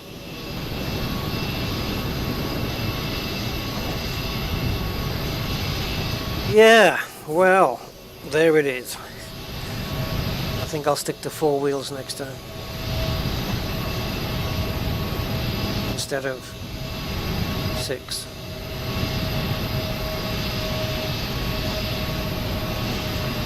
Yeah, I didn't do anything wrong procedurally. I believe. I think I did everything right. But if something like that happens, I have to believe that maybe I must have done something wrong, or I didn't. Because there was that one point, wasn't there, on the descent towards the end where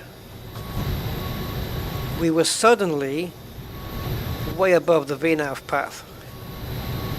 We were suddenly way above it, and it was following it down beautifully the whole way. And then suddenly, just when we were nearing that center fix, that CF26, it decided that we were too high. And I guess it's because we just ran out of... I guess the plane was expecting a bit longer.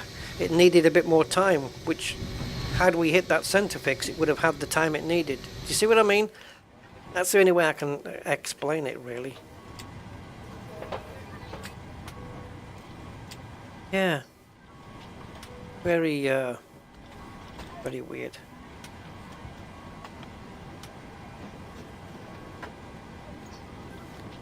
Thank you very much. Goodbye. But it's I'm fine with it. I'm fine with that one because I kind of get it. Yeah, it's okay.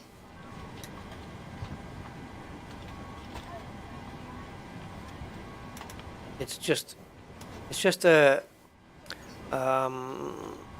particular flight that I'm having trouble with negotiating because of the approach, that final turn. But if I was able to manually plot a point, say, you know, we had the line and then it was like a U-turn into the runway and center fix, it wasn't actually getting there. If I was able to fix a point out where the plane could fly to instead and then make the turn, so I could actually maybe do 2 points. So I would fly diagonally to a point here and then a point over here, and then this point would be in line with the center fix, so the plane would go parallel to the runway, come round, fly back, hit the center fix, hit the final fix, and land. And it would have so much more time to do it, and I fully believe the landing would have just been sweet. And you can do that. You can program those points in on here. I don't know if it's fixed. Yeah, it has to be. The radial, the distance, and the altitude, I think it's done here. I'm going to have to learn up on how to do this. Learn up? Is that right? Yeah, I'm going to have to swat up on this, and it's something I'm going to need very rarely, I think. But yeah, it didn't even pick up the glide slope either. I can't help thinking I did something wrong. When you hit approach, I think it lights up for a second or so, and then it should go away. And what should happen is the VNAV and LNAV lights go off, and the approach light is off, and then the plane grabs the localizer, and as you get closer it grabs the glide slope, and then you've got GS on here, and it starts to bring itself down, and then you take over at the end.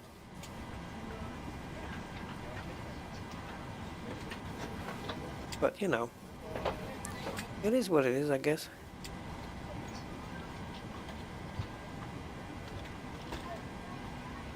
Well, we may as well get these 6 passengers off. So we're at gate 25. I wonder what the flight back would be like.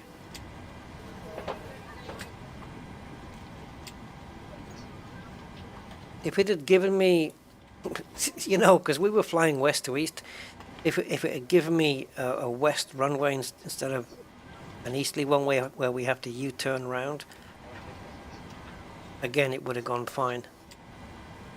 It's just the U-turn was just a little bit too close to the runway. Crew to boarding starting. But if I couldn't do it with this, I had no hope in the ATR. None at all. Zero. No, nothing. Yeah. A task too far, I guess, right? No, I'm good with this. This is absolutely fine. I kind of think I know the reasons why what happened, so I'm good with it. I think on any given other flight, it wouldn't have been a problem. I have had issues with the plane, with the Boeing like this before, where it's the autopilot has come down and then decided, nope, and then powered the engines back up again. But I'm sure there's always good reasons for it, and I think it is that reason. So I'm happy with it. Right, let's pretend that the pilots are gone, and we're going to turn off the ground power,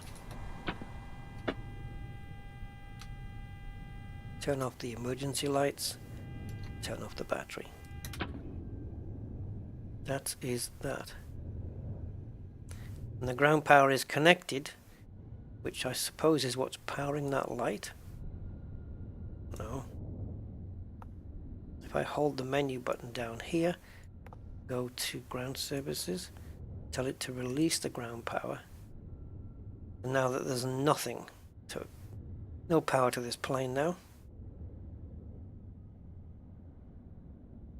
Come on, pull the plug out.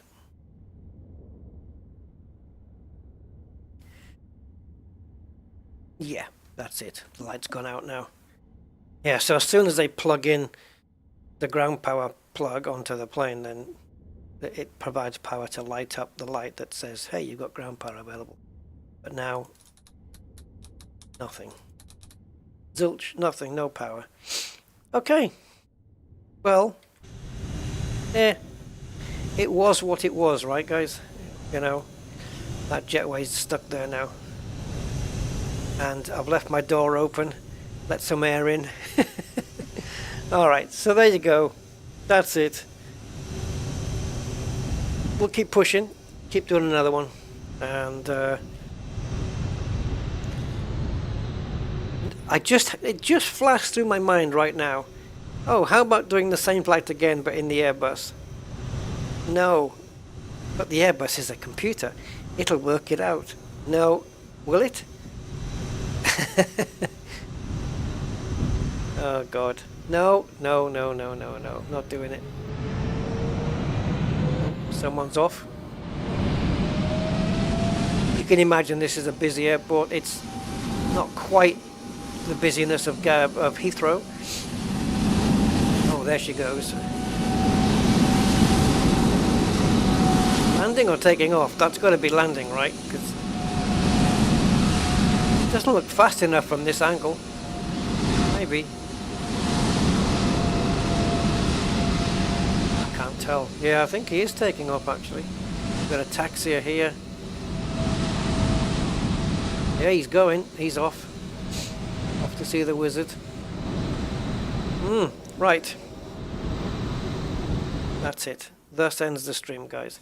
Thank you very much for being here, as always. I appreciate it. Yeah.